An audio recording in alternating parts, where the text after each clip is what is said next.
The lawyer's office smelled like old wood and expensive cologne. I sat there, 28 years old, in a room full of people who hated me. My stepmother Patricia glared at me from across the mahogany table, her perfectly manicured nails tapping against her Chanel handbag. My half-brothers, Michael and James, wouldn't even look in my direction. The tension was so thick you could cut it with a knife. "We're here for the reading of Richard Morrison's will," the lawyer announced, adjusting his glasses. My father, dead at 63 from a sudden heart attack. I hadn't spoken to him in 10 years, not since that night. That horrible night when I was 18 and everything fell apart. I can still hear his voice, cold and final. "You're not going to get anything. Not a penny. You're dead to me." It was my high school graduation party. I had just told him I was pregnant. The father was Marcus, my boyfriend, a black kid from the South Side who worked 2 jobs and dreamed of becoming an engineer. My father's face turned purple. He didn't yell, that would have been too common for Richard Morrison, self-made millionaire, pillar of the community. No, he spoke quietly, which was somehow worse. "If you keep that baby, you're not my daughter anymore. And you're certainly not getting anything from me. Not now, not ever." Patricia, his new wife of 3 years, stood beside him with this satisfied little smile. She had been pushing him to cut me out since she entered the picture. My mother had died when I was 12, and Patricia swooped in like a vulture, already calculating her inheritance. I left that night with nothing but a garbage bag full of clothes. Marcus held my hand as we walked away from that massive house, away from the life I knew. I was terrified. I was 18, pregnant, and homeless. But here's what my father didn't know. Here's what none of them knew. I wasn't some stupid girl who threw her life away. That baby, my daughter Emma, became my reason to fight. Marcus and I got married at City Hall. We moved into a tiny apartment above a laundromat. I worked at a diner while pregnant, finished high school through night classes, and got into community college on a scholarship. Marcus became an engineer, just like he dreamed. I graduated with honors and started a small digital marketing business from our kitchen table. 10 years later, that business was worth $7 million. $7 million. And they had no idea. Because I used my married name professionally. Because I stayed away from my father's circles. Because I built my empire in silence while they assumed I was struggling, probably on welfare, probably exactly what they predicted I'd become. The lawyer cleared his throat. "Mr.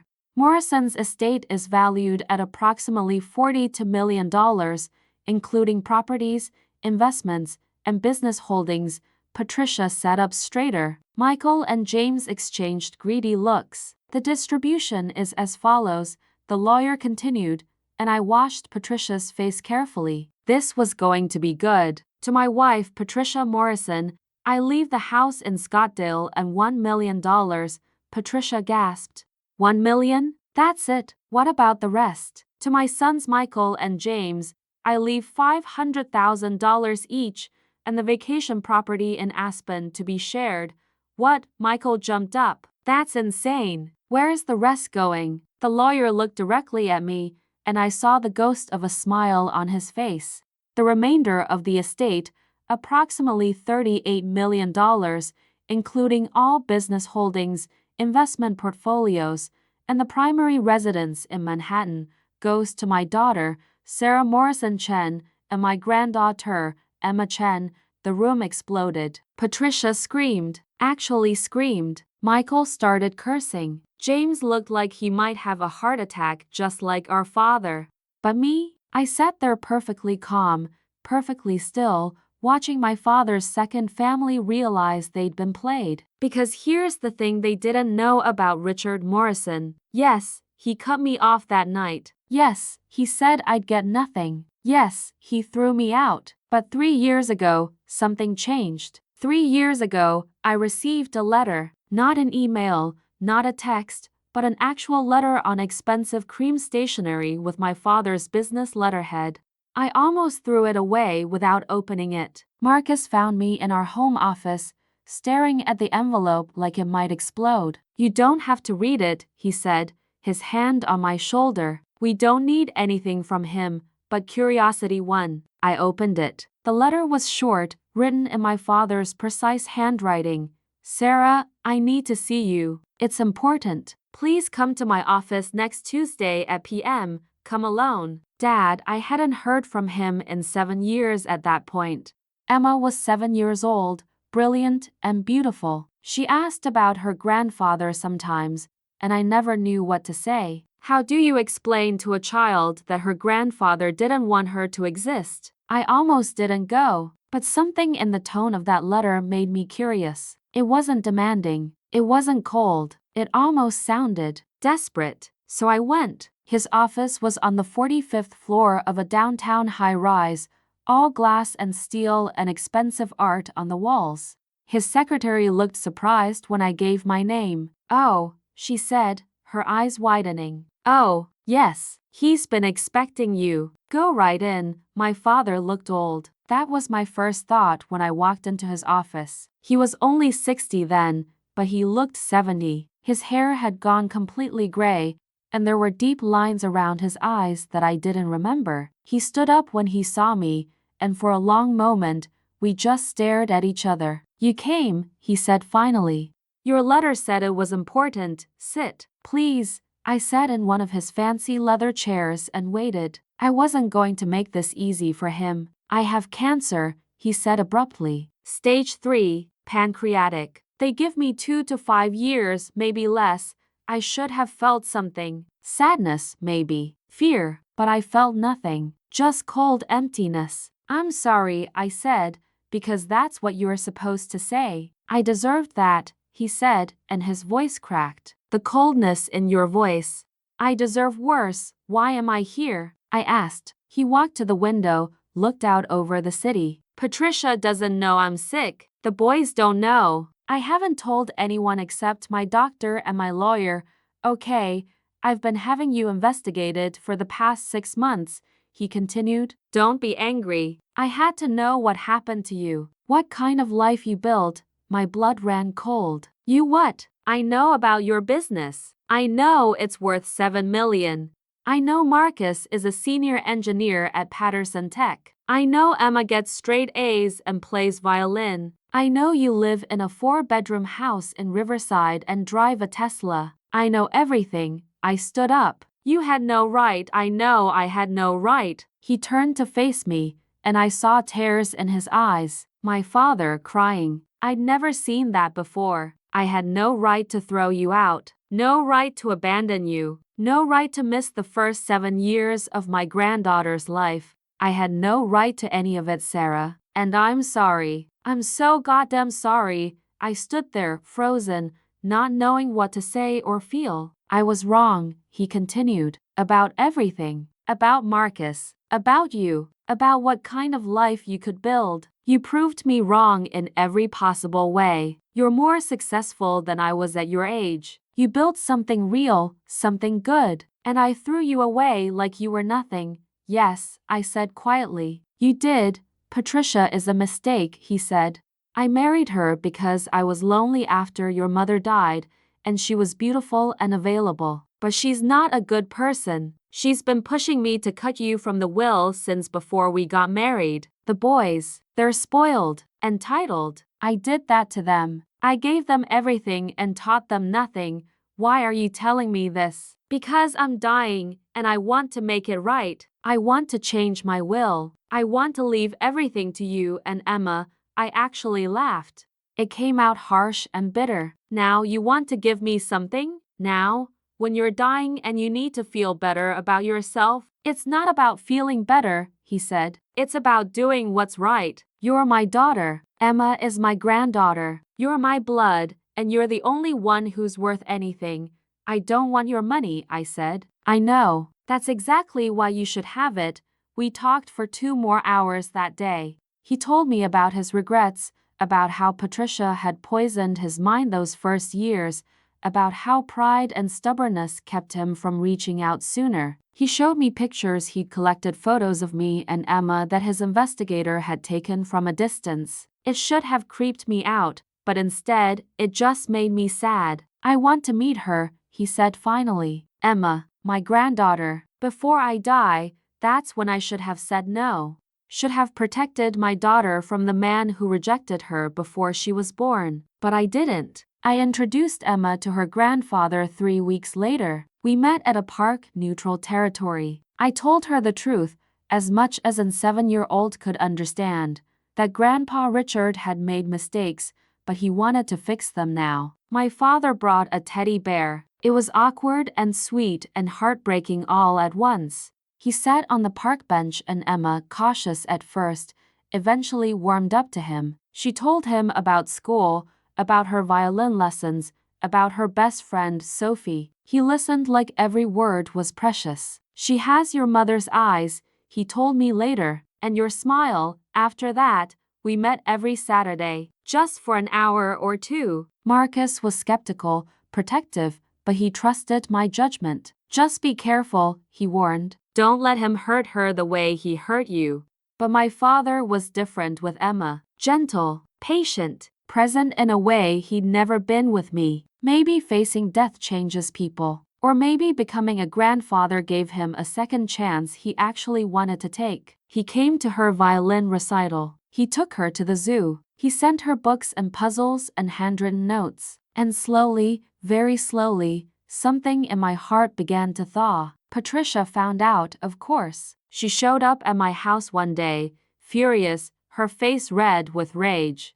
You're manipulating a dying man, she screamed on my doorstep. He's not thinking clearly. The cancer has spread to his brain or something, because he's talking about changing his will. Get off my property, I said calmly. You were nothing but trouble from the beginning. A pregnant teenager who threw her life away, and now you come crawling back because you want his money. I have my own money, I said. More than you'll ever have. Now leave before I call the police.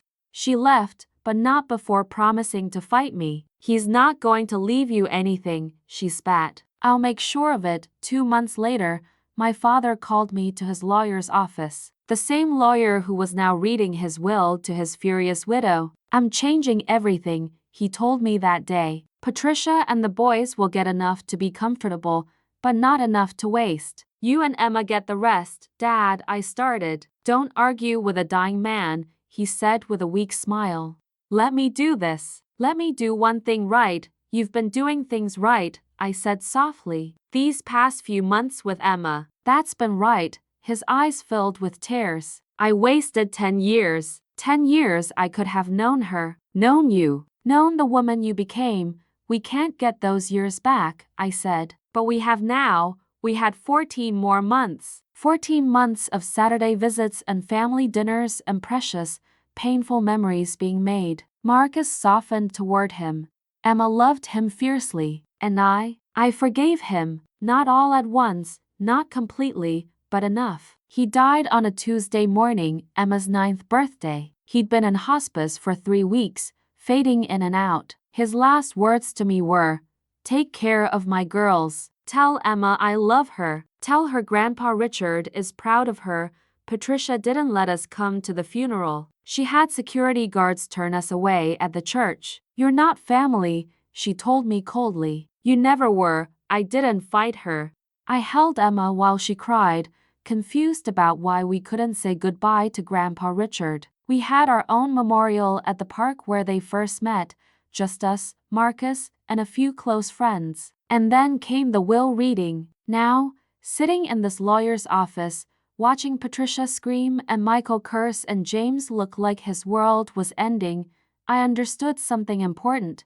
My father's final gift wasn't the money. It was justice. This is fraud, Patricia shrieked. He wasn't in his right mind. The cancer affected his judgment. The lawyer cleared his throat. Mrs. Morrison, the will was executed 2 years and 8 months ago, long before Mr. Morrison's cognitive decline. He was evaluated by 3 independent psychiatrists who all confirmed he was of sound mind. Additionally, he left video testimony explaining his decisions. Video testimony? Michael demanded. Yes. Mr. Morrison requested that we play it for all beneficiaries. I'll set it up now. The lawyer pulled out a laptop and projected an image onto the wall, and there was my father, sitting in this very office, looking tired but clear-eyed and determined. His voice filled the room. "If you're watching this, I'm gone. And Patricia, Michael, James, you're probably angry. So let me explain why I did what I did." Patricia had gone pale. My half-brothers sat frozen, staring at the image of their father. I failed as a father the first time around. My father's image on the screen looked directly at the camera, his expression serious and sad. I failed as a father the first time around. When my daughter Sarah needed me most, when she was 18 and scared and pregnant, I threw her out. I told her she'd get nothing from me. I meant it as punishment, as motivation for her to give up the baby, to fix her mistake, but the only mistake was mine. Patricia shifted uncomfortably in her chair. Michael and James looked at each other nervously. Sarah didn't need my money or my approval to succeed. She built a multi-million-dollar business from nothing. She raised a brilliant daughter. She married a good man. She did everything right, and I miss all of it because of my pride and stupidity.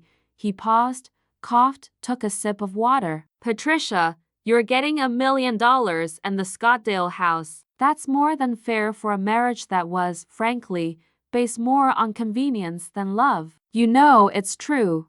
You wanted a wealthy husband, and I wanted someone to fill the empty space my wife left. We used each other. The difference is, I'm admitting it." Patricia's face turned scarlet. She opened her mouth to say something, but the lawyer held up a hand. "Please, let it finish.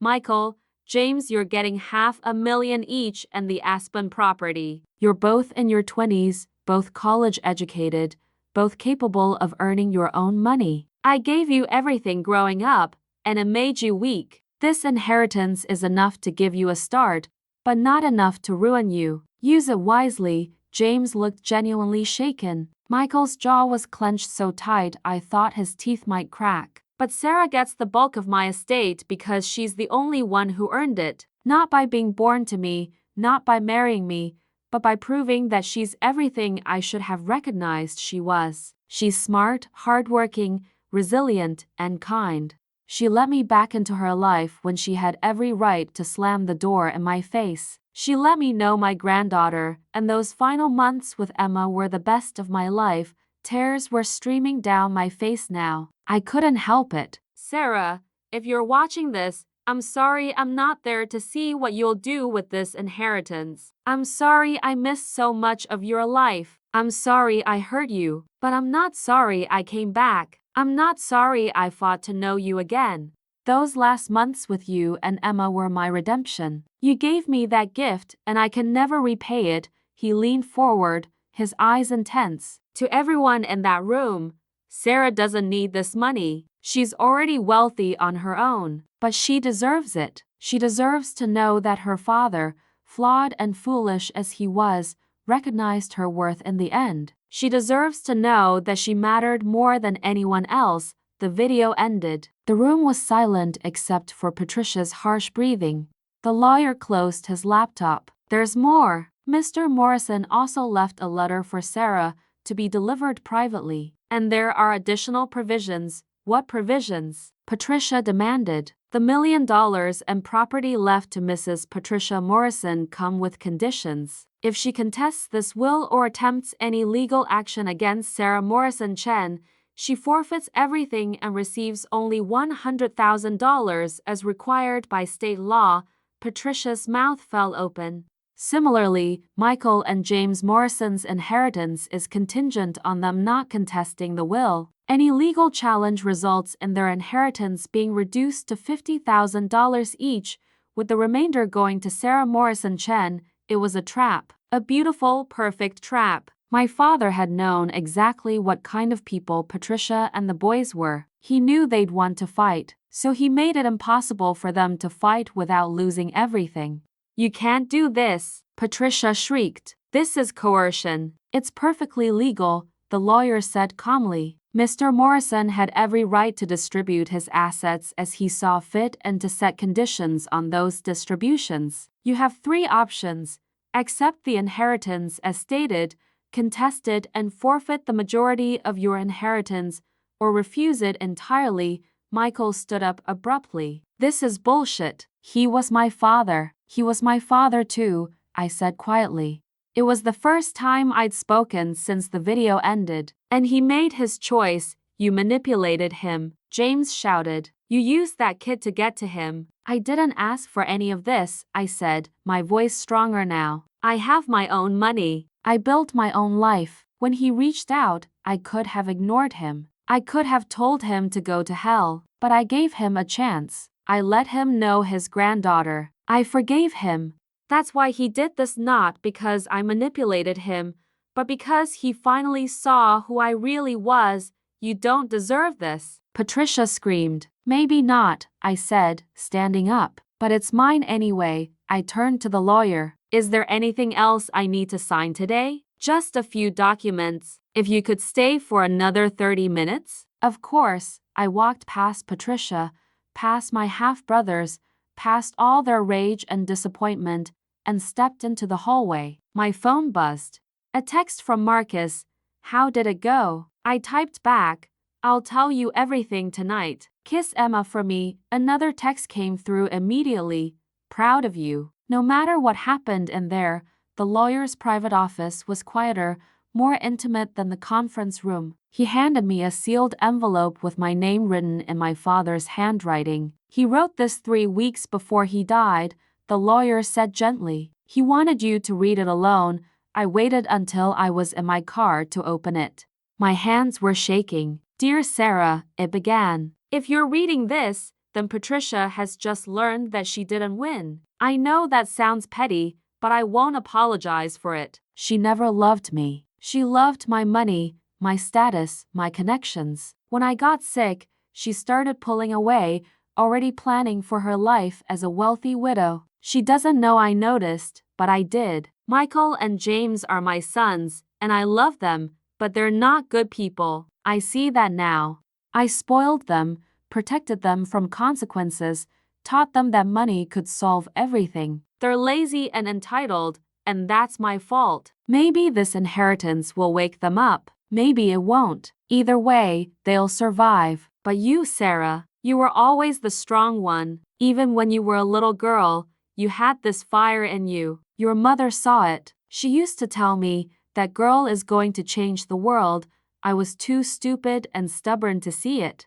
When you got pregnant, I thought your life was over. I thought you'd made a catastrophic mistake. But the mistake was mine. You didn't ruin your life, you made it harder, yes, but you also made it meaningful. Emma is beautiful and brilliant, and Marcus is a better man than I ever was. I'm giving you this money not because you need it, but because I need you to have it. I need to know that something good came from my life's work. I made my fortune through hard work, but also through ruthlessness and compromise. I wasn't always ethical. I wasn't always kind. This money is stained with my mistakes, but you'll do something good with it. I know you will. You'll invest it in your business, in Emma's future, in causes that matter. You'll turn my complicated legacy into something clean and pure. I also want you to know, these last months with you and Emma were my salvation. Every Saturday, I got to be the grandfather I should have been, the father I failed to be. Emma's laugh, her questions, her joy reminded me what really matters. Not money, not status, not winning, just love, just family, just being present for the people who matter. I wasted 10 years because of pride. Don't make my mistakes, Sarah. Don't wait to forgive. Don't wait to love. Don't wait to live fully. Tell Emma that Grandpa Richard loved her more than anything. Tell her she can be anything she wants to be, not because of money or inheritance, but because she's smart and strong and kind, just like her mother. And Sarah, I'm proud of you. I should have said it more when I was alive, but I'm saying it now. I'm proud of who you became. I'm proud that you're my daughter. I'm sorry I ever made you doubt that. Use this inheritance however you want. Start a foundation. Grow your business. Travel the world. It doesn't matter. What matters is that you know you won. Not because of the money, but because you built a life full of love and meaning and purpose. That's the real inheritance. That's what I wish I'd understood sooner. Thank you for giving me a second chance. Thank you for letting me know Emma. Thank you for forgiving me when I didn't deserve it. I love you, Sarah. I always did, even when I was too broken to show it. Dad, I sat in my car in that parking garage and cried. Not sad tears, exactly. Not happy tears either. Just tears of release, of completion, of a chapter finally ending. My phone rang. It was Marcus. Hey, I said, my voice thick. You okay? Yeah, I'm okay. I'm coming home. Emma wants to make you dinner. She's making spaghetti. It's going to be terrible. I laughed through my tears. It's going to be perfect. So, he asked gently, what happened? I'll tell you everything. But Marcus? Yeah, my father said I wouldn't get anything. He was wrong about that. But you know what? I already had everything before today. You, Emma, our life. The money doesn't change that, I know, he said softly. That's why you deserved it. I drove home to my family, to my real inheritance. A husband who believed in me, a daughter who would never doubt she was wanted, and a life built on love instead of money. Patricia would probably contest the will anyway, despite the consequences. Michael and James would probably waste their inheritance within 5 years.